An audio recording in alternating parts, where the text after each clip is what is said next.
Praise the lord. అందరికీ చూస్తున్న ప్రతి ఒక్కరికి కూడా ప్రభువైన యేసుక్రీస్తు నామములో దైవ దీవెనలు మీకు మీ కుటుంబానికి సమృద్ధిగా కలుగునుగాక. ఈరోజు నేను ఒక విషయం గురించి మాట్లాడని ఆశపడుతున్నాను. అది ఏమిటంటే ఆత్మహత్యలు. ఈరోజు ఏ టీవీలో చూసినా కూడా, ఏ ఫేస్బుక్లో చూసినా కూడా, వాట్సాప్లో చూసినా కూడా చాలామంది ఆత్మహత్యలు చేసుకుంటున్నటువంటి సెల్ఫీ వీడియోస్, ఆత్మహత్య చేసుకున్న వారి యొక్క సంఖ్య రోజు రోజుకి పెరుగుతుంది.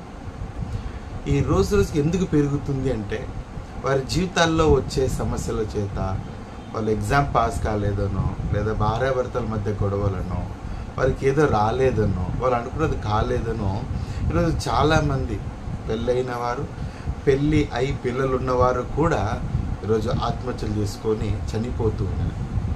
మనందరం ఒక విషయం ఆలోచించాల్సిన విషయం ఏంటంటే, ఆత్మహత్య అనే పదంలోనే ఆత్మను నువ్వు హత్య చేస్తున్నావు అనే అర్థం వస్తూ ఉంది. చూస్తున్న విశ్వాసులు ఒక విషయం గమనించాలి. నీలో ఆత్మను పెట్టిన సృష్టికర్త అయిన దేవుడు ఉన్నాడు. ఆ దేవుడు ఈ సమయంలో దేవుడు నీతోనే మాట్లాడుతున్నాడు. ఎందుకు నీతో మాట్లాడుతున్నాడో తెలుసా? మీ ఇంట్లోనో, మీ ఫ్రెండ్ సర్కిల్లోనో, లేదా నువ్వు ఆత్మహత్య చేసుకొని ఈ సమస్య నుంచి బయటపడదామన్న ఆలోచనలు కలిగి ఉన్నావు కనుకనే దేవుడు నీతో మాట్లాడుతున్నాడు.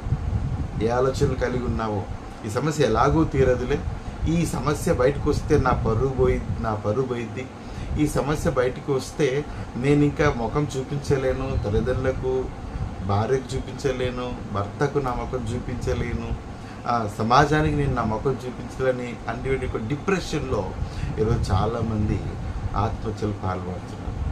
ఆత్మను హత్య చేయకూడదని దేవుడితో మాట్లాడుతున్నాడు. నీలో ఉన్న ఆత్మకు ఒక సృష్టికర్త ఉన్నాడు. ఈ భూమి మీదికి దేవుడు నిన్ను బ్రతకమని పంపించాడు. నీలో ఉన్న ఆత్మ పెట్టిన దేవునికి నువ్వు ఖచ్చితంగా ఒక రెస్పాన్సిబుల్గా ఉండాలి. అందుకే పరిశుద్ధమైన గ్రంథంలో లూకా రాసిన సువార్త 8వ అధ్యాయంలో యేసుక్రీస్తు ప్రభుల వారిని అక్కడ ఉన్నటువంటి దయ్యాలు వచ్చి ఆయనతో బ్రతిమలాడుతున్నాయి, ఆయనకు చెప్పుకుంటున్నాయి, నువ్వు మమ్మల్ని పాతాళంలోనికి పంపించద్దు, అది వేదనతో కూడిన స్థలం అని దయ్యాలకు తెలుసు. పరిశుద్ధమైన గ్రంథం చదువుతున్న నీకెందుకు అర్థం కావట్లేదు? దేవుడు అంటాడు, అప్పుడు అక్కడున్న పందుల్లోనికి ఆ దయ్యాల్ని పంపించి వేస్తాడు. అక్కడ వేదన ఉందని మనకెలా తెలుసు అంటే, అదే లూకా రాసిన సువార్త 16వ అధ్యాయంలో ధనవంతుడు లాజరు విషయంలో చూస్తే గిన ధనవంతుడు అంటాడు, ఇక్కడ చాలా వేదన స్థలం, అతను కూడా పాపం చేసి పాతాళానికి పోయాడు. మరి ఆత్మహత్య చేసుకుంటే పాతాళంలో ఎందుకు వెళ్తామంటే, ఆత్మహత్య అనేది పాపము గనుక. ధనవంతుడు ఆ పాతాళంలో నుంచి అబ్రహాముతో అంటున్నాడు, చిటికెన వేలుతో నా నాలుకను తడుపు అదేవిధంగా అని అడుగుతూ ఉన్నాడు. మరి ఆలోచించావా? దేవుడు నీలో పెట్టిన ఆత్మను చంపితే నిత్యమైన ఆ పాతాళంలో పడి వేదన పొందుతూనే ఉండాలి. అక్కడి నుంచి బయటికి వచ్చే పరిస్థితి అయితే లేనే లేదు. ఒక్కసారి నువ్వు ఆత్మ చేసుకొని చనిపోయి వెళ్ళిపోయావు అనుకో, నీలో ఉన్న ఆత్మ నిత్యం ఆడ కాలుతూ ఉండాల్సిందేది. ఆలోచించావా? నీ సమస్యను దేవుడు తీర్చలేడా? నీ సమస్యకు దేవుడు జవాబు ఇవ్వలేడా? ఒకసారి ఆలోచించిన ఏమన్నా జనంగా, దేవుడు నీలో పెట్టిన ఆత్మకు జవాబు అడుగుతాడు. ఎందుకు నీలో ఉన్న ఆత్మను చెప్పను? ఈ లోకంలో సమస్యలు వస్తాయి, రావని చెప్పడం లేదు. ఈ సమస్యలను తీర్చగలిగే దేవుడు నీకున్నాడని మర్చిపోతున్నాడు. ఆయన తీర్చలేడా ప్రభుల వారు? నీకోసం ప్రాణం పెట్టిన యేసుక్రీస్తు ప్రభుల వారు నీ జీవితంలో వచ్చిన ఆ సమస్యను తీర్చలేడా? నీ జీవితంలో వచ్చిన అప్పులను తీర్చలేడా? నువ్వు దేవుని యొద్దకు రాకుండా ఎందుకు నీ ఆత్మను చంపే ప్రయత్నం చేస్తున్నావు? తప్పది.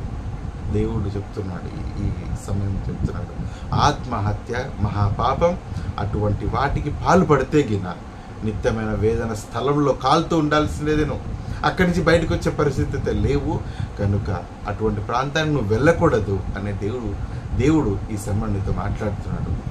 దేవుని మీద ఆధారపడు. క్షణిక మాత్రము ఈ సమస్య నుంచి తప్పించుకుందామని చెప్పేసి నీ ఆత్మను ఇంకొక చోటుకి తీసుకొని వెళ్ళద్దు. కనుక నా ప్రియ యవ్వన జనాంగమా, క్రీస్తు చనిపోయిందేదే నీ గురించి. ఈ సమస్యను తీర్చగలిగే సమర్థుడు ఎవరైనా ఉన్నారు ఈ భూమి మీద అంటే అది యేసుక్రీస్తు ప్రభుల వారు. ఆ యేసుక్రీస్తు ప్రభుల వారి మీద నువ్వు ఆధారపడితే నీ సమస్యకి జవాబు జరుగుతుంది. God bless you all.